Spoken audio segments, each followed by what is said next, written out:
None are more hopelessly enslaved than those who falsely believe they are free. Goethe. These words resonate deeply in our modern world, where the line between freedom and enslavement becomes increasingly blurred. In a scenario where the dystopias of George Orwell and Aldous Huxley intertwine with reality, we are led to question, which one is closer to our present? While Orwell warned us about an oppressive state that controls through fear and surveillance, Huxley presented us with a world where pleasure and distraction are the true chains that bind us. Today, we will explore the dark side of pleasure and its potential as a tool for facilitating control. Are we living in a society more akin to Huxley's, where pleasure distracts from oppression? Let's dive into this analysis and discover what this dystopian vision has to teach us about our own world. In the dystopias of George Orwell and Aldous Huxley, we find two distinct but equally disturbing visions of humanity's future. In 1984, Orwell presents us with a world where control is exercised through fear, repression, and incessant surveillance. The party, with its slogan, "War is peace, freedom is slavery, ignorance is strength," maintains its power through manipulation of truth and brutal oppression. Individual freedom is crushed, and conformity is ensured by the constant threat of punishment.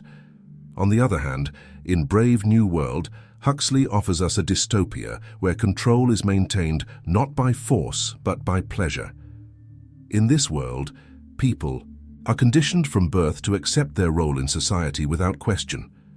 Through the use of drugs like soma, which provides a constant escape from reality and a system of instant gratification, citizens are kept in a state of superficial contentment. Freedom is sacrificed in the name of stability and artificial happiness.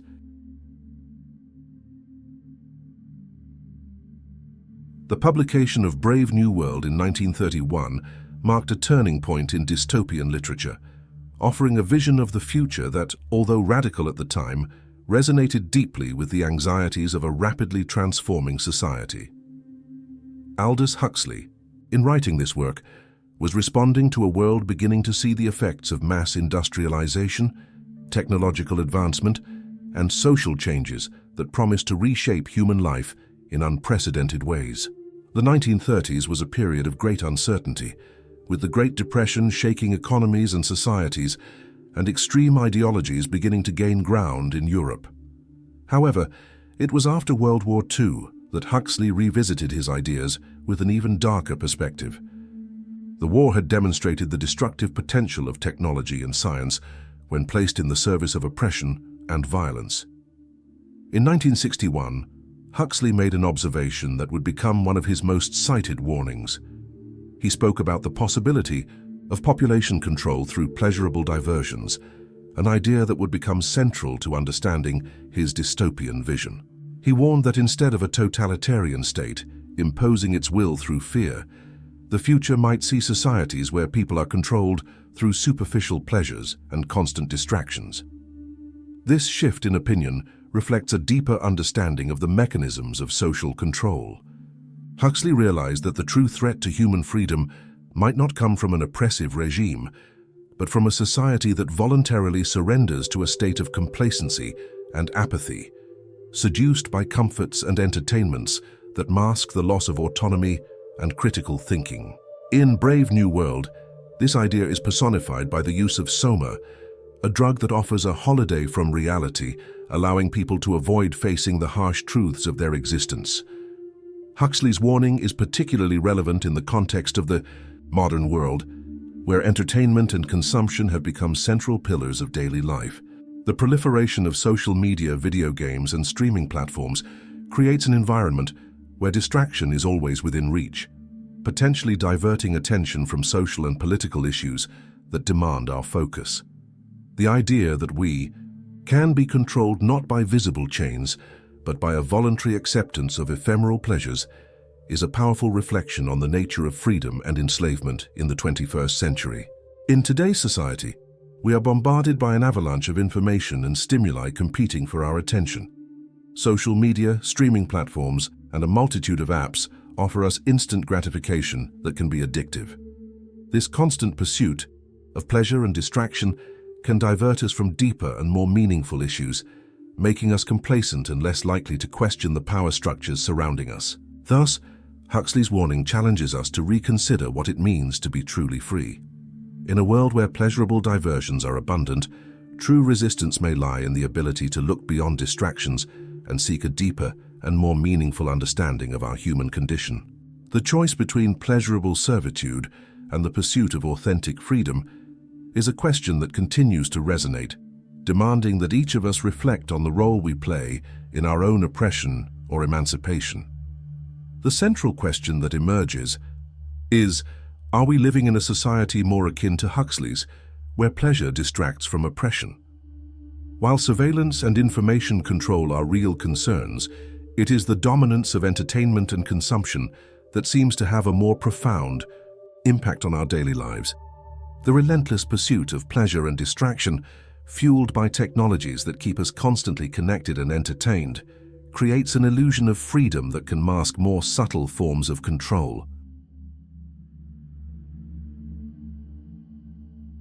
To understand social control through pleasurable distractions, it is essential to explore the psychological theories of operant conditioning developed by B.F. Skinner, which offer a deeper understanding of the mechanisms that can be used to shape behaviors in a society. Skinner, one of the most influential psychologists of the 20th century, proposed that human behavior could be modified through reinforcements and punishments, a concept he called operant conditioning. Operant conditioning is a method of learning that occurs through rewards and punishments for behaviors. Skinner demonstrated that by manipulating the consequences of a behavior, it is possible to increase or decrease the likelihood of that behavior occurring again. In his experiments, he used positive reinforcement, which involves presenting a pleasant stimulus after a desired behavior, and punishment, which involves introducing an unpleasant stimulus to discourage an undesired behavior. These principles, although initially applied in controlled contexts, such as laboratories with animals, have profound implications when considered on a social scale. In a society, positive reinforcement can be seen in the form of social, economic, or emotional rewards that encourage conformist and desirable behaviors from the perspective of social control. For example, social approval on social media, through likes and shares, can be seen as a form of positive reinforcement that encourages conformity to prevailing norms and trends. On the other hand, punishment, although less visible in societies that avoid direct repression, can manifest through social ostracism, loss of status, or other forms of disapproval that discourage deviant behaviors. However, as Huxley predicted, the most effective control may not come from punishment, but from a flood of positive reinforcements that keep the population satisfied and distracted. The social implications of these techniques are vast. A society that uses operant conditioning to shape behaviors can create an environment where docility and conformity are the norm. People, conditioned to seek rewards and avoid punishments, may become less likely to question authority or challenge the status quo. Instead of visible oppression, control is exercised subtly through a system of incentives that promotes passive acceptance of established norms and values. Thus, operant conditioning, when applied on a large scale, can be a powerful tool for creating a society where freedom is an illusion, maintained by an endless cycle of rewards that distract and pacify. Huxley's warning about control through superficial pleasures finds an echo in Skinner's theories, challenging us to recognize and resist the forces that seek to shape our behavior and ultimately our perception of freedom. In a world where social conditioning is a reality, true emancipation may require critical awareness and active resistance to the rewards that keep us complacent. Huxley offers us a detailed vision of how a society can be kept in a state of complacency and docility through carefully designed instruments meant to distract and pacify. At the center of this dystopia is the use of soma, a drug that symbolizes the quintessence of control through pleasure. Described as a holiday from reality, soma is distributed by the state to ensure that citizens remain happy and carefree, avoiding any confrontation with the uncomfortable realities of their lives. Soma functions as a powerful positive reinforcement, providing an instant escape from worries and tensions and ensuring that the population remains submissive and satisfied. By offering a chemical solution to emotional and psychological discomfort, the state eliminates the need for introspection or resistance, creating a society where conformity is maintained not by force, but by the seduction of artificial happiness. Beyond Soma, Huxley introduces the promotion of sexual promiscuity as another pillar of social control. The slogan, "Everyone belongs to everyone else," encapsulates the idea that intimacy and deep emotional bonds are discouraged in favor of superficial and ephemeral relationships. By encouraging promiscuity, the state dismantles the traditional family structure and any form of bond that might challenge its authority. Sexuality, transformed into an activity devoid of emotional meaning, becomes yet another form of distraction, diverting attention from deeper questions of identity and purpose. State-sanctioned entertainment completes the trio of control instruments. In Brave New World, Huxley describes a world filled with endless distractions of a fascinating nature, where leisure is carefully orchestrated to keep the population constantly entertained and therefore uninterested in seeking change or questioning the status quo. From complex sports to sensory films, every aspect of entertainment is designed to capture attention and prevent citizens from engaging in critical or subversive thoughts. As we delve deeper into the analysis of control instruments in Brave New World, it becomes inevitable to draw parallels with modern society, where many of the elements Huxley predicted seem to have materialized in surprisingly accurate ways. Huxley's warning about the use of superficial pleasures as a form of social control strongly resonates in our current world, where the use of psychotropic drugs, online sexual gratification, and technological distractions play significant roles. In daily life, starting with the use of psychotropic drugs, we observe an alarming trend in the increased consumption of substances that promise to alleviate emotional and psychological suffering. The opioid crisis, particularly in the United States, highlights how the pursuit of immediate relief from pain and discomfort can lead to devastating dependency. Much like Soma in Brave New World, these drugs offer a temporary escape from reality, but at a high cost, both in terms of individual health and social impact.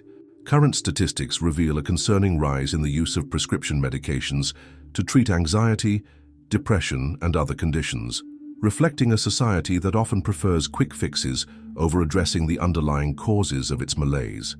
In Dios parallel, access to online sexual gratification and pornography addiction represents another facet of control through pleasure. The internet has made sexuality more accessible than ever, offering instant gratification that can be addictive. This constant availability of sexual stimuli can devalue intimacy and meaningful relationships, promoting a superficial and detached view of human connections. Much like the state-sanctioned promiscuity in Brave New World, the culture of online sexual gratification can serve to divert attention from deeper issues of connection and meaning. Finally, technological distractions, embodied by smartphones and constant entertainment, complete the picture of a society where attention is an increasingly scarce resource.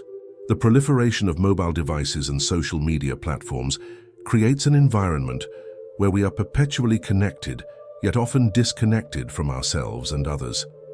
The incessant flow of notifications, updates, and digital content can keep us in a state of continuous distraction, preventing us from engaging in critical reflection or seeking a deeper understanding of our reality.